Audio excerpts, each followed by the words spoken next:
আসসালামু আলাইকুম ভিউয়ার্স, আজকে আমি একটা দেখাবো ক্যান্ডেলকে কিভাবে একটা গিফট আইটেম বানানো যায় মায়ের জন্য। তো আমি এটা একটা প্রিন্ট করে নিয়েছি। এখন এই প্রিন্টটা জাস্ট এটা একটা ক্যান্ডেল, যে কোনো জায়গা থেকে আপনারা এই ক্যান্ডেল কিনতে পারবেন। এই ক্যান্ডেলের মধ্যে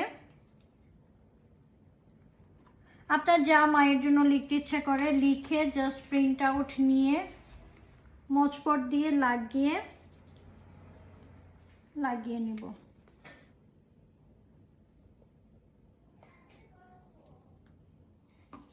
লাগানোর সময় একটু খেয়াল করব যেন বাবল না হয়।